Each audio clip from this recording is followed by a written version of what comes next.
വെടിനിർത്തൽ നീട്ടുന്നതിന് അമേരിക്ക മുന്നോട്ട് വെച്ച ആവശ്യങ്ങൾ നിരസിച്ച് ഇറാൻ. സമ്പുഷ്ടീകരിച്ച യുറേനിയം കൈമാറുമെന്ന് സമ്മതിച്ചിട്ടില്ല എന്ന് ഇറാൻ വ്യക്തമാക്കി. ട്രംപ് തുടർച്ചയായി കള്ളങ്ങൾ പറയുന്നുവെന്നും കുറ്റപ്പെടുത്തൽ. തങ്ങൾ മുന്നോട്ട് വെച്ച 3 ആവശ്യങ്ങളും ഇറാൻ അംഗീകരിച്ചെന്നും വെടിനിർത്തൽ നീട്ടുമെന്നുമായിരുന്നു ട്രംപിന്റെ അവകാശവാദം. താൻ മുന്നോട്ട് വെച്ച 3 നിർദ്ദേശങ്ങൾ ഇറാൻ അനുസരിച്ചു എന്നായിരുന്നു വാർത്താ സമ്മേളനത്തിൽ ഡൊണാൾഡ് ട്രംപ് പറഞ്ഞത്. പക്ഷേ ഇത് പൂർണ്ണമായും ഇറാൻ നിരാകരിക്കുകയാണ്. പ്രധാനപ്പെട്ട ഒന്ന്, സമ്പുഷ്ടീകരിച്ച യുറേനിയം പൂർണ്ണമായും അമേരിക്കയ്ക്ക് കൈമാറും ഇറാൻ എന്നുള്ളതായിരുന്നു. അത് ഇറാൻ തത്വത്തിൽ സമ്മതിച്ചു എന്ന് ട്രംപ് പറഞ്ഞു. മറ്റൊന്ന്, ഹോർമുസിന്റെ നിയന്ത്രണം പൂർണ്ണമായും സ്വതന്ത്രമാക്കും എന്ന തരത്തിലുള്ള വാഗ്ദാനം ഇറാന്റെ ഭാഗത്തുനിന്നുണ്ട് എന്ന് വ്യക്തമാക്കി ട്രംപ്. പക്ഷേ അതും പൂർണ്ണമായും ഇറാൻ തള്ളുന്ന രീതിയാണ് കണ്ടത്. മറ്റൊരു പ്രധാനപ്പെട്ട കാര്യം, സൗജന്യമായി അമേരിക്കയ്ക്ക് ഇറാൻ ഓയിൽ നൽകും എന്നുള്ളതായിരുന്നു. പക്ഷേ അതുമായി ബന്ധപ്പെട്ടും യാതൊരു ഉറപ്പും ഇറാന്റെ ഭാഗത്തുനിന്ന് ഉണ്ടാകുന്നില്ല. ഇത്തരം യാതൊരു ചർച്ചകളും നടന്നിട്ടില്ല. ഒപ്പം ഈ ട്രംപ് മുന്നോട്ട് വെക്കുന്ന ഒരു വാദഗതിയും അംഗീകരിക്കാനാവുന്നതല്ല എന്നാണ് ഇറാൻ വ്യക്തമാക്കിയിരിക്കുന്നത്. അത് മാത്രമല്ല, ട്രംപ് തുടർച്ചയായി കള്ളം പറയുന്നു എന്നും ഇറാന്റെ വക്താക്കൾ കുറ്റപ്പെടുത്തുന്ന സാഹചര്യം കൂടി വന്നതോടുകൂടി പശ്ചിമേഷ്യയിൽ സമാധാനം അകലെയാണ് എന്നുള്ള സംശയം വീണ്ടും ദൃഢപ്പെടുകയാണ്. നമുക്കറിയാം, 22-ാം തീയതിയാണ് വെടിനിർത്തൽ കരാറിന്റെ കാലാവധി അവസാനിക്കുന്നത്. അതിനു മുൻപ് മറ്റൊരു ചർച്ച നടത്താനുള്ള ശ്രമങ്ങൾ പാകിസ്ഥാന്റെ ഭാഗത്തു നിന്ന് ഉണ്ടാകുന്നുണ്ട്. ഈ ആണവ വിഷയങ്ങളടക്കം അമേരിക്കയുടെ ആവശ്യം ഇറാനെ ബോധ്യപ്പെടുത്താനുള്ള ശ്രമങ്ങൾ പാകിസ്ഥാന്റെ പ്രതിനിധികൾ ഇപ്പോൾ ഇറാനിൽ വെച്ച് നടത്തുന്നുണ്ട്. അസിം മുനീർ അടക്കം, പാകിസ്ഥാന്റെ സൈനിക മേധാവിയായ അസിം മുനീർ അടക്കമുള്ള 3 അംഗ സംഘം ഇപ്പോൾ ഇറാനിൽ തുടരുകയാണ്. ഇറാന്റെ വക്താക്കളുമായി ചർച്ചകൾ നടത്തുന്നുണ്ട്. പക്ഷേ ധാരണയിലേക്ക് ഇതുവരെ കാര്യങ്ങൾ എത്തിയിട്ടില്ല എന്നാണ് വിവരം. തന്റെ ആവശ്യങ്ങൾ അംഗീകരിക്കാമെങ്കിൽ ഇസ്ലാമാബാദിലേക്ക് താൻ തന്നെ എത്താമെന്നും ഒപ്പം ഇറാനുമായുള്ള എഗ്രിമെന്റിൽ ഒപ്പിടാമെന്നുമായിരുന്നു വാഗ്ദാനം നൽകിയിരുന്നത്. പക്ഷേ ഇത് ഇറാൻ ഒരു തരത്തിലും അനുസരിക്കില്ല. കാരണം സമ്പുഷ്ടീകരിച്ച് യുറേനിയം കൈമാറുക എന്നുള്ളത് ആത്മഹത്യാപരമാണ് എന്ന രീതിയിൽ തന്നെയാണ് ഇപ്പോൾ ഇറാന്റെ നിലപാട്. ഒപ്പം ആണവ പരിപാടികളിൽ നിന്ന് പുറകോട്ട് പോകുന്ന കാര്യത്തിലും ഒരു ഉറപ്പില്ല. പക്ഷേ ആശാവഹമായ ചില പുരോഗതികൾ സംഭവിക്കുന്നുണ്ട് എന്നാണ് പാകിസ്ഥാന്റെ ആത്മവിശ്വാസം.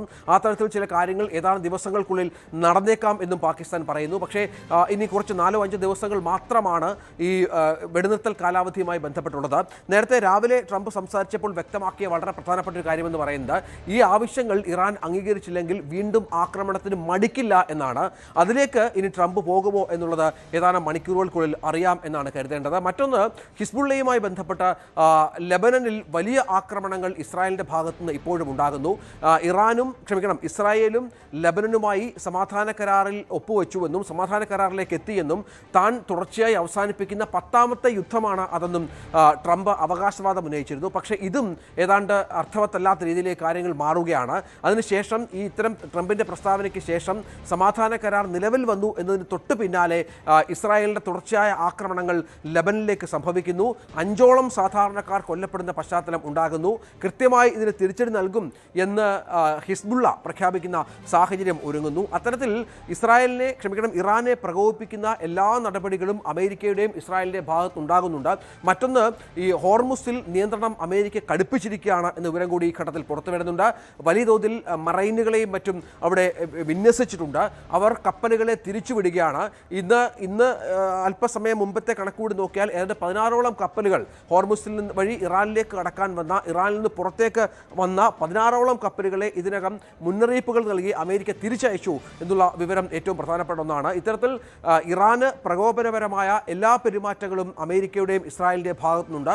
സ്വാഭാവികമായും ഇറാന് അത് വലിയ തോതിലുള്ള പ്രകോപനം സൃഷ്ടിച്ചിട്ടുണ്ട് എന്ന് കരുതണം. അതുകൊണ്ട് തന്നെ തൽക്കാലം ഇത്തരം ആവശ്യങ്ങളോട് മുഖം തിരിക്കുന്ന രീതി തന്നെയാണ് ഇറാന്റെ ഭാഗത്തുണ്ടാകുന്നത്. റഷ്യയുടെ ഇടപെടലും ഈ വിഷയത്തിൽ ഒരു മധ്യസ്ഥത വഹിക്കാനുള്ള റഷ്യയുടെ ഇടപെടലും അമേരിക്ക പിന്തള്ളിയ സാഹചര്യം ഇതിനോട് ചേർത്ത് വെക്കണം. സമ്പുഷ്ടീകരിച്ച യുറേനിയം വേണമെങ്കിൽ തങ്ങൾ സൂക്ഷിക്കാം എന്നുള്ള വാഗ്ദാനം വ്ളാദിമിർ പുടിന്റെ ഭാഗത്തുണ്ടായിരുന്നു. പക്ഷേ അതിനോടും അമേരിക്ക മുഖം തിരിച്ചു നിൽക്കുകയാണ്. അതുകൊണ്ട് തന്നെ സമാധാന ചർച്ചകൾ എങ്ങും എത്തിയിട്ടില്ല. ഇറാന്റെ പ്രതികരണം അമേരിക്കയ്ക്കെതിരെ അതിശക്തമായി തുടരുന്നതാനും. കൂടുതൽ വാർത്തകൾക്ക് news 18 Keralam YouTube channel subscribe ചെയ്യുക.